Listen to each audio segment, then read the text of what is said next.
and welcome to Coming Attractions, a presentation of Garbage Theater, where we pitch the movies at stake for the next week's contest, but rest assured, folks, we didn't pick these movies to be enjoyable. I'm your host, Chase, with my co-hosts, Blake and John. Yellow. Hey, everybody. You might be surprised we're doing a Coming Attractions, because if you haven't been paying attention to Facebook, there was a bit of an upset that happened. Things went down. We were supposed to be going straight into our final episode of Garbage Theater, where we watched the 3 Fantastic Supermen, but that ain't happening. No. A faithful listener pointed out an error. Yes. I felt like I got the, what is it, the community chess card where, the bank error in your favor. Yeah. That's what happened. So it turned out Blake actually won by way of the tiebreaker question, the first tiebreaker question, because though we both had correct answers, he answered correctly first, which is all the criteria that's needed. Yeah. Correct. Which is correct. With nobody caught. So nobody caught that in the heat of the moment. Yeah. So he won, and we had to watch goddamn A Zombie Cry. But we'll get to that later. Right now, we got to pitch our movies, because we got to do that now. Who'd like to go first, John? Well, I don't know. I have kind of a lot to talk about. So, I don't know. Oh. You want to go first? Mine's not super long. I'll go first. Okay. So, my movie, which was going to be my pick for next season's first episode, but what the hell, we'll try it out now, see if we get to watch it, is a little movie from 1991 entitled Time Barbarians. I think you could just leave it like that. I mean, it just gets better from there. It's got a 3.1 on IMDb. It's got a 2.5 on Amazon and 25% on Rotten Tomatoes. Jeez. It was directed by Joseph John Barmettler, who directed a few episodes of LA Heat, the TV series, Witchcraft 8, Salem's Ghost, and Alien Secrets. So Alien Secrets. Alien Secrets. Oh my god. I think Alien Secrets was like a TV, alien docudrama. I was gonna ask if it was a History Channel show or something. Yeah, it sounds like it.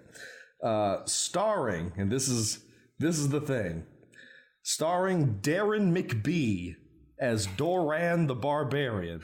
Doran. Now, who's Darren McBee, you might ask? Who is that? Blake, you definitely know who Darren McBee is. Darren McBee. But you don't know him as Darren McBee. You know him by his alter ego, Malibu, from American Gladiators. No way!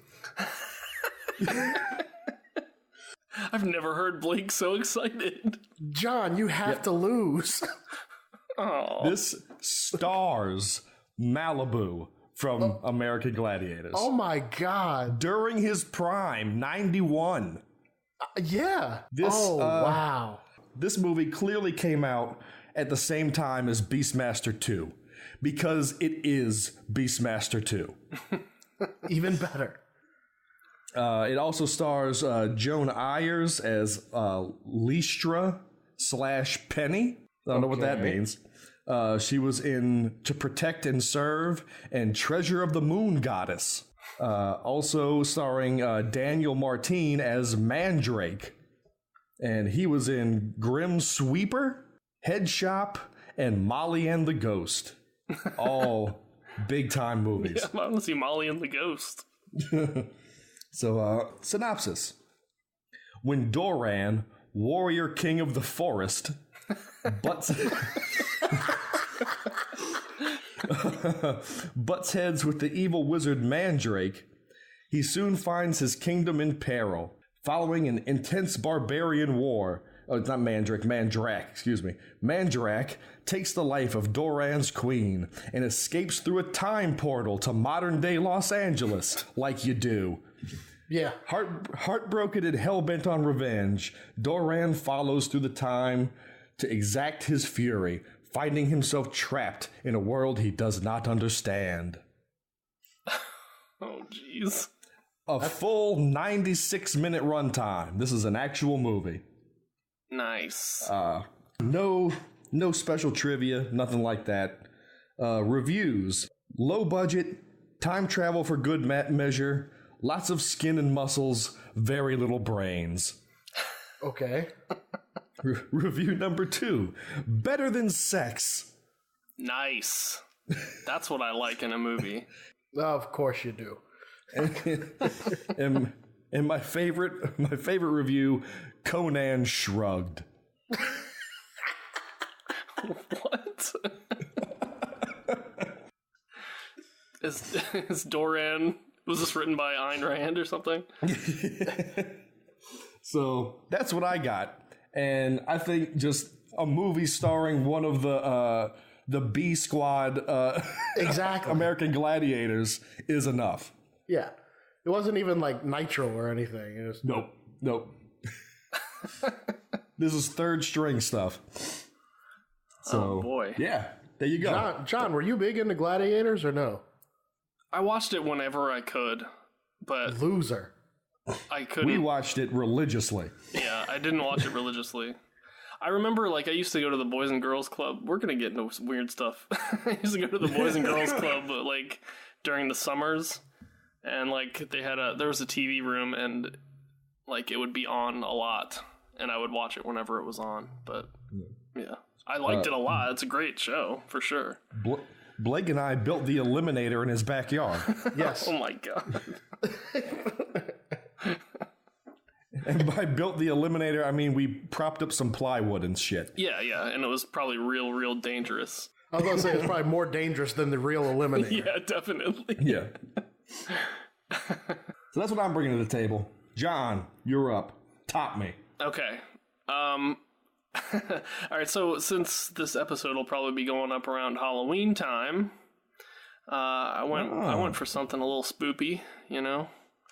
So it's a haunted house movie called Carnage from 1984 or 1986. It's not clear. It's got 3 stars on Amazon, 2.9 on IMDb, 29% Rotten Tomatoes score, and a 17% audience score on Rotten Tomatoes. Now this is interesting because, like, this is I'm being introduced now to a director that I'd never heard of, who's apparently quite, like, well known for trash film. So I, like, got into the weeds a bit on this director, and I hope I find him really interesting, and I hope everyone else does. And I only pulled some, like, tidbits about him, but, like, he's worth checking out more information on because he's a really interesting guy. His name is Andy Milligan. He's like, he reminds me of, like, Andy Warhol without the talent. But he's got a cult following for sure. But he's a bit of a tragic figure, unfortunately. It's a little bit sad. But his mother was a neurotic bipolar alcoholic who physically and verbally abused her husband and children, and serves as a basis for many of his characters. Art and creativity in general is fueled by that kind of shit. Well, exactly. So to find out that he's actually trash is kind of, disappointing. Well, I know. Now that immediately takes the wind out of my sails to make fun of this guy relentlessly. Well, that's not the worst of it, but oh God, we can't. Jesus, we can't. Can't feel too bad for him, I don't think. Apparently he's an enormous asshole. He had a reputation throughout his life of being demanding and bad-tempered, often provoking fights or arguments with actors, film producers, and financiers. He has been stated to have been both physically and emotionally abusive to male and female actors on film sets, and some have speculated that he had exactly the same mental health problems his mother did. I feel like this guy would have been a serial killer if he didn't have film as, like, an outlet. Is he still alive? No. Thank God. Are we going to find out why in this story? Yeah. And Okay, that's good. kind of the sad part, but still just like a really interesting weirdo. I just don't want him hunting me down for making fun of his films. Oh, no, that's not going to happen. Okay, well, we're good. He married one of his actresses, Candy Hammond, who starred as Pussy Johnson in his film Gutter Trash. I was just about to say, when you name Candy, there's, there isn't a lot of options, but then, when you play somebody named Pussy, well... She was also an exotic dancer. Of course she was. Yeah. But no one took the wedding seriously because Millie... Was Candy Hammond was an exotic dancer. Was her stage name Canned Ham?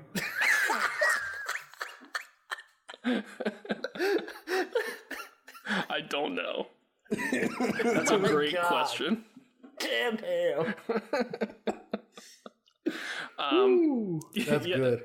Nobody. I guess the wedding was attended by like crew and actors on the film that they were working on, and they got married in like the house that was dressed for the movie they were currently shooting. The boom operator from the stand was there. Yeah. But like no one took the wedding seriously because Milligan was unabashedly gay and an avowed misogynist. Okay. That the night of his wedding, apparently, he cruised gay bars to celebrate. And Candy divorced him the following year. It took a year? I guess so. Which she cited like neglect or whatever for the divorce. She knew he was gay, married him anyway, and then was surprised when she didn't like get the attention she wanted. Andy Milligan was heavily into S&M and had very few serious relationships, all with men. The few friends he did have were just as emotionally troubled and dangerous as he was. He was friends with a Vietnam vet ex-convict named Dennis Malvasi, who joined his like theater troupe and worked with him and like did various things on his films and stuff. But he and his wife were arrested in 2001 for aiding the flight of fugitive James Kopp, the suspected murderer of a New York abortion doctor. All right, let me just go on record as saying, if we ever get a chance to make a movie, we're making this guy's life story. I'm telling you. We don't have to write anything. No, like this is it. Like just film it. What else? Malvasi was a former Marine and demolitions expert and was suspected of numerous abortion clinic bombings in the 80s. And in 87, he was arrested, convicted, and served 5 years for the attempted bombing of another abortion clinic.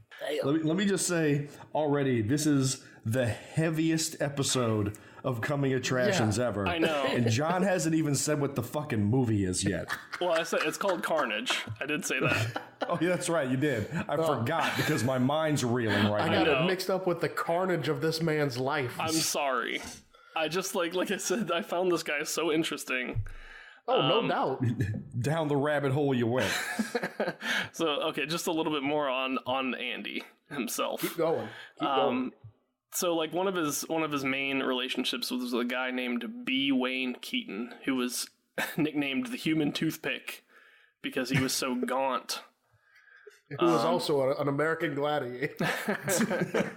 He was a good-natured Louisiana hustler, apparently, according to what I read. But unfortunately, in 1989, Keaton died of AIDS, and that hit Milligan really hard. And he found out shortly afterwards that he had contracted AIDS from Keaton. And then he had like no insurance, no money. His career was dead, and then he died of AIDS in 1991 and was buried in an unmarked grave in Los Angeles. Jesus Christ. Yeah. I think we have the newest Netflix drama series ready to go. I think so. Like I said, he's endlessly fascinating. There was a bunch of quotes from him on IMDb, and I only picked one, but there's a bunch that are like really interesting, give you a lot of insight into who he was. But this is a quote from him. I think this kind of sums up kind of what he was like. He says, "The answer is to go back to the basics of religion. Try to be as nice and friendly to people as you can daily. That's what it comes down to. But if you get crass, nasty people who slap you across the face for no reason, you can't turn the other cheek to them. You have to kick them in the other cheek. You have to be as low and depraved as they are. They don't understand anything else." Okay. That took a hard right turn. Right? I'll say the quote itself is bipolar. Exactly. Exactly. All right, now I'll get into the actual movie. Apparently, it had a $32,000 budget. Crazy, even for the 80s. It's 91 minutes long. The brief synopsis is Carol and Jonathan, a newlywed couple, move into their new house, which is haunted by the ghosts of another newlywed couple who committed suicide in the house 3 years earlier. It's Beetlejuice. It is Beetlejuice, although I guess it predates Beetlejuice. Oh, yeah. When did Beetlejuice come out? 89? Does it? Yeah. We'll say late 80s. No, Batman was 89. Beetlejuice came after Batman. Oh, I don't know. Yeah. Yeah, I mean, a lot of people in the reviews said it was like a Amityville ripoff or Poltergeist, but I think Poltergeist was like 80. It might have been a Poltergeist ripoff. Whatever. It's around a that ripoff time, of something. everything was Poltergeist around that time. The tagline is "See household appliances, slice and dice, people."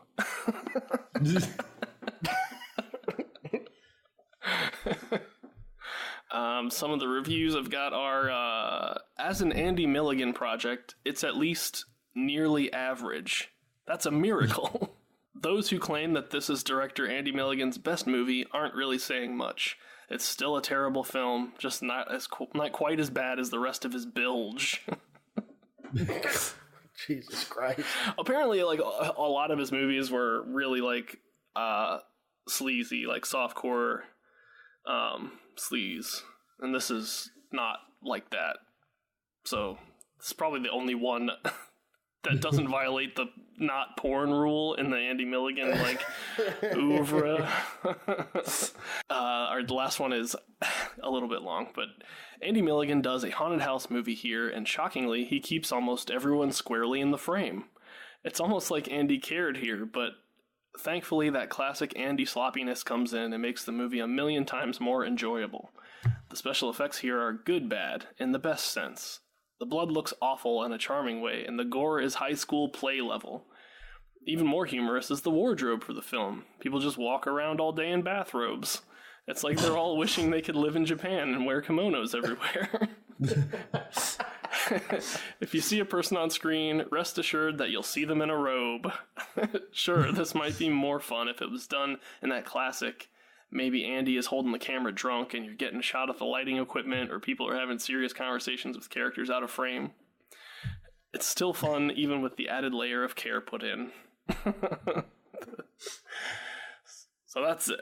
That's Carnage. Carnage. Well, I don't think I favor one over the other. I mean, the Gladiator thing kind of makes me want to see that, but I kind of want to see this madness. You know? I'm really curious about how crazy this guy's movies are. Things got real with that one. They did. Yeah. They did get a little bit real. Yeah. And I apologize for bringing some reality. Oh, boy. Well, that's the stakes for this week's, folks. So,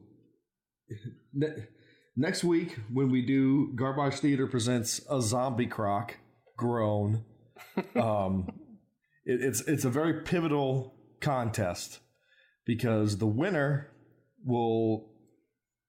the loser, I should say, automatically comes in third for season 2. So there's a lot riding on it.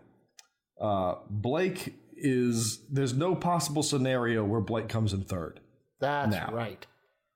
So he's automatically moving forward to our special holiday-themed month, which we'll be doing immediately following the close of season 2. It's just, will he win season 2, and who is he going to be competing against is all left to be decided upon. So be sure to tune in next week when we do Garbage Theater Presents a Zombie Croc. I'd like to thank everybody that's been listening, and if you can take a little time out of your day and leave us on a review on iTunes, which some of you have been doing, and we're so grateful that you've done that. Yes. We'd appreciate even more if you want to. While you're there, you can subscribe so you can get all our latest episodes the moment they go live. Like us on Facebook at facebook.com/Garbage Theater. Follow us on Twitter at Garbage_Theater. On Instagram at Garbage_Theater. Also, if there's a movie you'd like to suggest to us, throw it out there. Get in contact with us on either of our social channels, or you can email us at garbagetheaterpodcast@gmail.com. So on that note, we will see you folks next week when we go through this next piece of shit movie. So see you then.